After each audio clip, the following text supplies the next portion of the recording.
I adored my father until the day he died.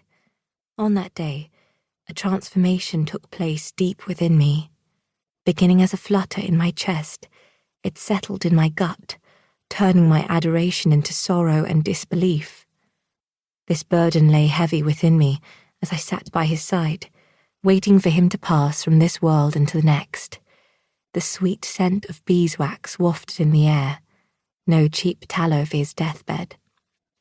The vein on his temple pulsed with the merest tremble. Candlelight shadows flickered over his closed lids and parted lips, across the blanket rising and falling with each breath, to his hand resting in mine. His fingers were limp, his skin a map of protruding veins, age spots and creases. He stared at me with such intensity, I forgot for a moment that he saw little but shadows through his cloudy irises. He struggled with his last words, pausing often to draw breath. Each word, every utterance of my name. Antonia, meine Liefre, although whispered with tenderness, felt like a stone, heavy and cold.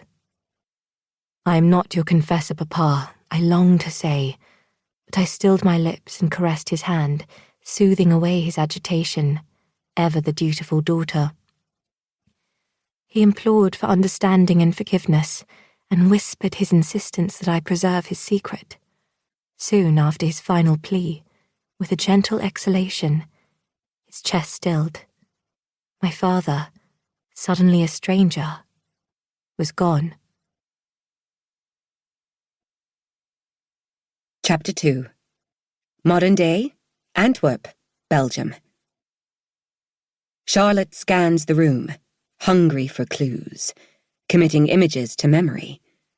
Despite knowing he is absent, she still hesitates, struggling to push away the anxiety. She moves to a display cabinet.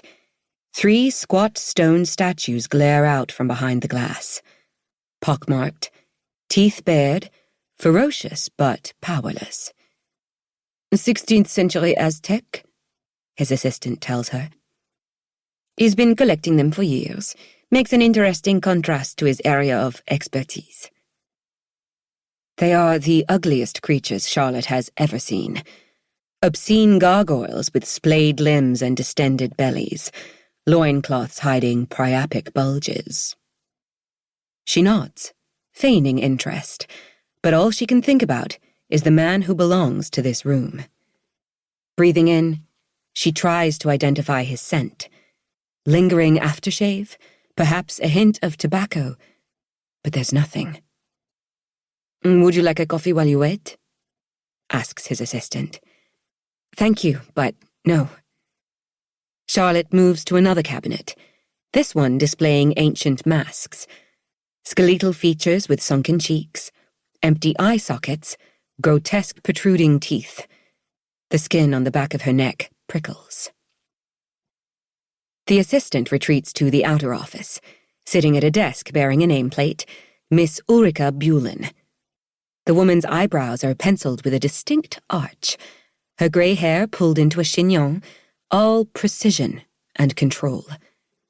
Glancing around the office, Charlotte takes in the neatly arranged bookshelves, slick chrome armchairs, the monstrous antique desk, a Gallet lamp on a side table. Eclectic. Classics paired with the macabre. The inventory continues, her eyes furtive, taking in every detail. Art Nouveau desk set with an obsolete inkwell and a not-so-obsolete letter opener with a polished 6-inch blade.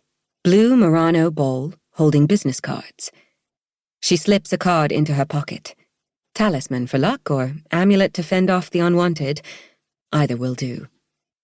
On the wall hangs a huge map of the lowlands, displaying the early 16th century dominions of the Habsburg Empire and Duchy of Gelders. Surrounding the map are framed degrees, certificates, and photographs. His name is everywhere. Master's degree, doctorate in history, professor of the history department, all written with cursive swirls. A framed title page of his doctorate dissertation on the 1543 conclusion of the Gelders Wars. Certificates and citations.